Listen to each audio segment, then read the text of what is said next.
Hi everyone, we are the Foster Triplets. Welcome back. We have a special thing planned for you today. I know a lot of you have been asking, what can I do to find good friends? I know that it's the worry of a lot of parents these days. I want my children to have good friends. I want them to socialize with people that will lead them closer to Christ.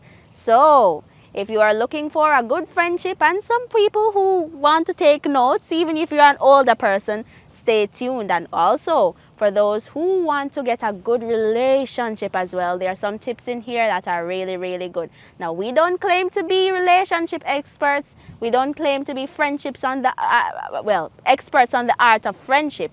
But we do have good parents who have instilled some values in us, and we want to impart those to you.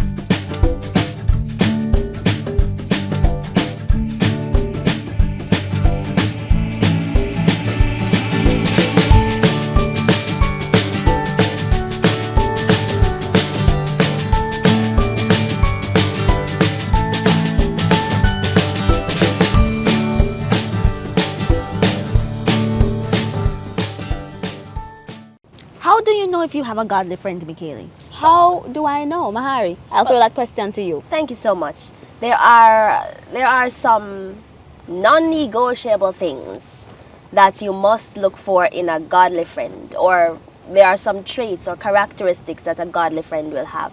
First and foremost, in order to be a godly friend, God has to be in the friendship. In order to have a godly friendship, the first person you have to make a friend with is God. You have to have a friendship with Him so that He can direct your path when you're trying to find a friendship with someone else. Now, this is a question you could ask when you're trying to see if this person is really a godly person. Does this person draw me closer to Christ or away from Him? If that person is pulling you in the opposite direction, not pushing you and helping you to stay focused, then not such a godly friend. Secondly, a good friend will challenge you to be a better version of yourself.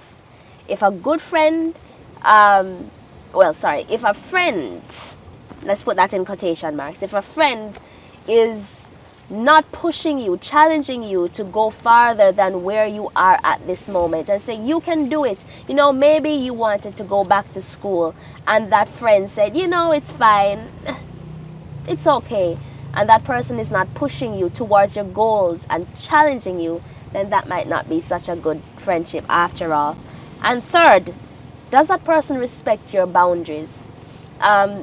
We can see where peer pressure influences young people to go down some very wrong paths in their lives. So when I speak about boundaries, I speak about a friend that is willing to understand how far you will go and no further. A person that respects your values and is willing to help you to uphold them. I'll give a quick example as well. This works well for relationships, for people who are courting, who are going through that phase of getting to know each other. It's always good to know your boundaries. And if someone is pushing at that boundary, you know that they do not respect you or the boundaries that you are trying to uphold. Yes indeed. At number 4, Michaeli, what is that? Number 4 is, if you cannot trust that person to keep the confidential information that you give them or that you tell them, that's not necessarily a person that you should be entrusting those deepest secrets, those fears and worries to. You see, if you're going to be speaking to someone, you really want a friend who is going to keep those secrets for you and who is going to support you, not in your wrong, but who will stand beside you when you're going through tough times and who will keep you grounded. Also, will that person honestly tell you when you are wrong? A lot of times what we find in relationships and also in friendships, people are not necessarily so inclined to tell you when you're wrong because they don't want to really hurt your feelings. And while it's a good thing to be tactful and to obviously maintain some respect, it's also good for a good friend to tell the person when they're wrong, because you want to save that person's soul. You don't want them to end up going down a very, very wrong path. Do they sacrifice for your well-being? You want someone to be selfless, and you also want to be that friend that is selfless as well. You want to be able to trust that friend, knowing that they will be able to just jump and say, okay, I have to do this for my friend.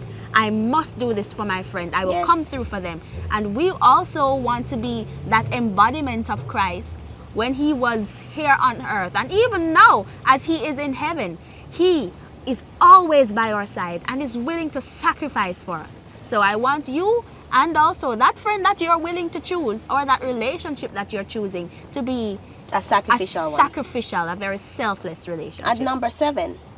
And the final one for me, what do you think it says, sis? Are they reliable? Are they reliable? You don't want this individual to say, I will be showing up for you. I will come through for you. And then you're sitting and waiting and you're not seeing any of the action. That person is not backing up those words that they're saying. Yes. You want that reliability, that person to mean what they say. Let me interject. How interesting, or would I say frustrating, are dates that you plan, say in a relationship, to go with this lovely gentleman to have dinner, of course with a chaperone. Be safe, ladies and gentlemen, and have your boundaries in mind. A chaperone. You're going to go on a date with this lovely gentleman, and he says, I will come by your house and pick you up at 4:30 p.m. sharp. 5 o'clock passes, 6 o'clock passes, 7 o'clock passes. He has not shown up and he has not called or sent a text message. Now, mind you, he has no prior engagements and he just wanted to stay back to watch football. He's not reliable, right? So being reliable in a relationship and in friendship is very, very important to the upkeep and also the long distance, or The longevity. the longevity of a relationship. Amen. Do they pray for you and with you? Many times when you're going through something you're going through a hard struggle, a friend who is godly will recognize that human intervention is not always going to cut it. Human intervention can carry you so far and no more. So you need the intervention of the divine. That person will say, Malaika, Michaeli, Mahari, why don't you go and pray about it? I can't help you in this situation. I know I can't, but I can pray for you. I can pray with you, and you can pray for yourself. That is a godly friend, someone who recognizes the need for Christ. That's a good friend. Yes, a godly friend. Number 9, do they stand by you when things are going badly? Do they stand by you only when you have popularity? When you lose that popularity, will they still be by your side? Are they a temperamental friend? Are they only there when you have money, when you can spend generously on them? Will they be there when you don't have anything to your name? Will they stand by you? Will they show you Christ's example of being a consistent friend? And lastly, number 10, does this person find the same traits in you? Yes, indeed. You want a godly friend, but are you a godly friend too? Can you say with all confidence right now that these traits that you want in someone else, do you embody these traits? A relationship is based on reciprocity. When you're giving, you want to receive as well. So be a godly friend so you can receive godly friendship. You are being one more godly friend for someone, and someone following that, this example, is being a godly friend themselves, and they will be a godly friend to you.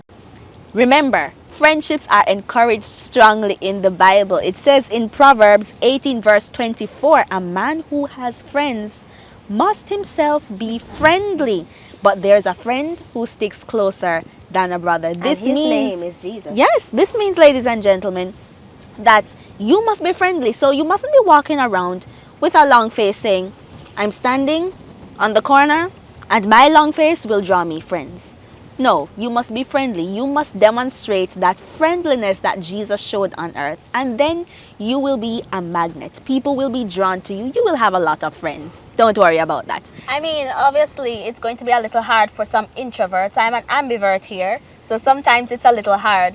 But You're put a that what? effort in. I'm an ambivert. Interesting. Yes, but Interesting. put that effort out there and smile. And also, put those traits that we've just spoken about into practice in your relationships and in your friendships, and hopefully you'll get that reciprocity. Yes. Mind you, do not feel any way if you have one good friend. Yes, to clarify your statement, Yes. Malaika, when you said that you will draw a lot of friends, you might have more acquaintances than close friends, but when you are a very positive person, persons will automatically be drawn to you. Yes, but don't worry if you have one friend.